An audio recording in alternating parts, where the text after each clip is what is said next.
Bom, meninos, bom dia. Nós estamos iniciando nessa semana o segundo bimestre.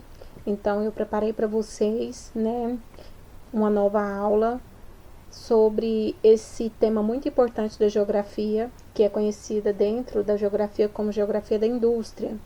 Eu coloquei aqui para vocês como industrialização mundial. Para a gente começar, nós iremos fazer uma diferenciação entre o conceito de indústria e o conceito da Revolução Industrial. Bom, o que seria indústria? Indústria é a empresa que transforma matéria-prima em máquinas, ferramentas, equipamentos, em produto.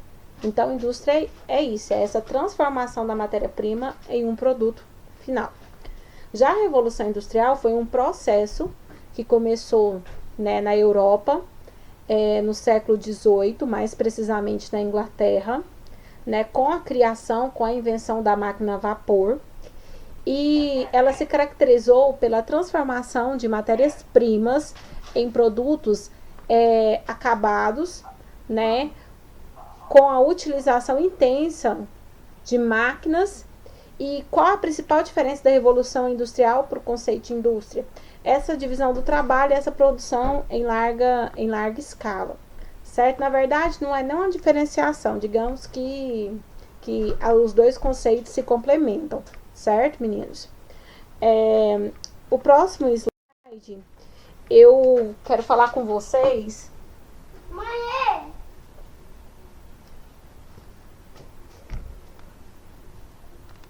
O próximo slide eu quero falar com vocês sobre a divisão internacional do trabalho, certo? O que é essa divisão internacional do trabalho? Nós vamos ver ela por através de dois pontos de vista.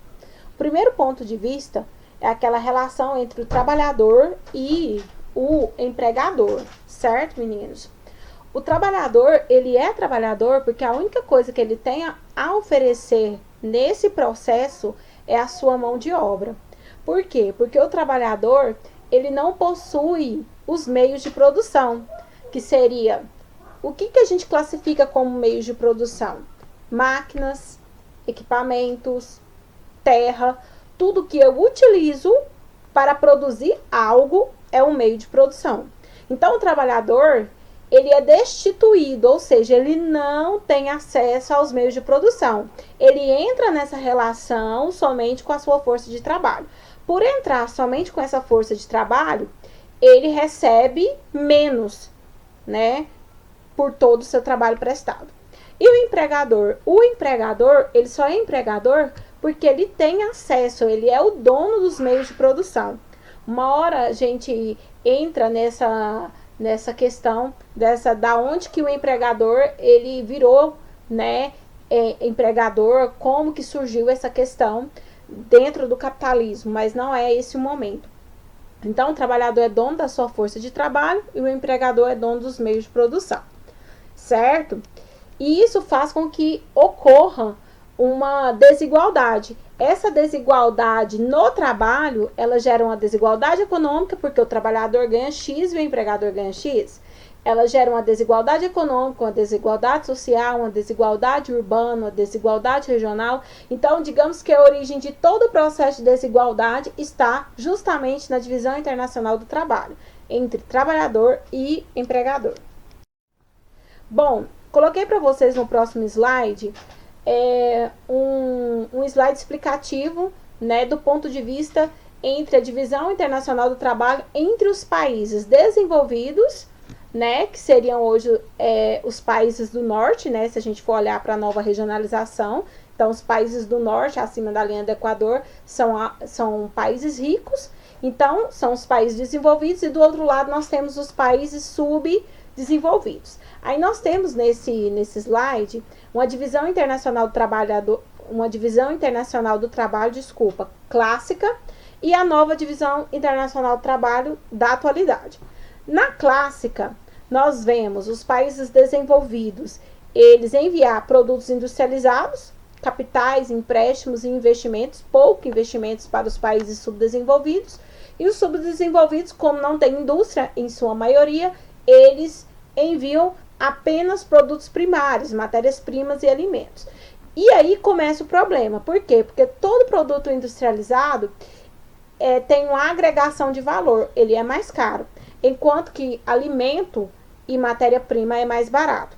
Na nova divisão do trabalho, há um aprofundamento dessa relação, né? Por quê?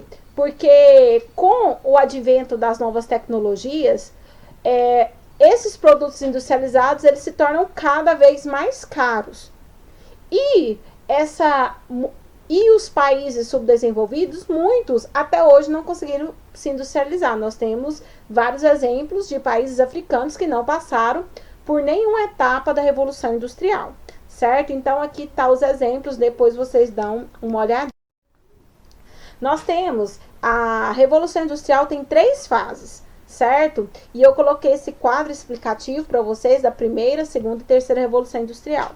Ok? Os países, né, onde elas começaram, onde elas aconteceram. E eu quero falar para vocês sobre as fontes energéticas da primeira, da segunda e da terceira Revolução Industrial. Na primeira Revolução Industrial, nós temos como principal fonte de energia o carvão mineral e o ferro. Por isso, o sucesso dos países europeus nessa empreitada, porque eles são ricos em carvão mineral. Enquanto o Brasil, por exemplo, quase não tem carvão mineral e o pouco que tem não é de boa qualidade. A segunda Revolução Industrial ela é marcada pelas fontes energéticas da descoberta da eletricidade e do petróleo. Foi por isso que a indústria automobilística ela cresceu tanto durante esse período. E a terceira Revolução Industrial ela é marcada por novas fontes, né, de energia, como energia eólica, solar e também a grande revolução digital. Depois vocês dão uma olhadinha nesse quadro, ele é muito importante. Ok, meninos? Bom, eu gostaria, né, de passar essa atividade aqui para vocês. Essa atividade, ela é muito importante, né? É a atividade do dia 15. Aí tem um texto, um pequeno trecho e as 3 questões, né? Por exemplo, vou ler o texto para vocês aqui, ó. Nos últimos anos, as sociedades capitalistas passaram por fortes mudanças sociais.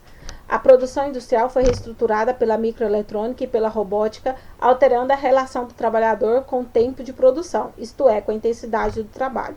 Ou seja, as máquinas, se antes você demorava 10 horas para produzir 10 sandálias, em 10 horas hoje com as máquinas você produz 1000 sandálias. Então, as máquinas, elas mudaram essa relação do trabalhador com o tempo.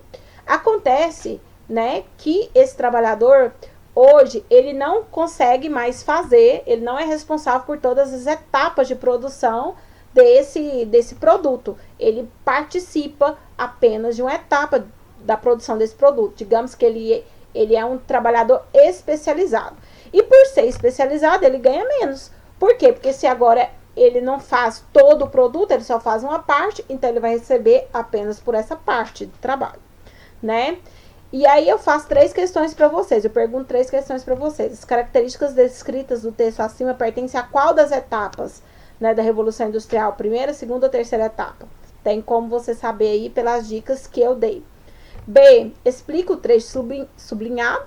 E C, qual a sua opinião sobre a afirmação feita pelos autores que salientam que a sociedade capitalista se reinventou, mas reproduz suas características desiguais? Ou seja, porque que nós podemos afirmar que, mesmo com o advento de todas essas novas tecnologias para produzir mais alimentos, digamos assim, como um exemplo, o capitalismo ainda é um processo ou um sistema de governo muito desigual. Boa aula para vocês, boa semana, até semana que vem.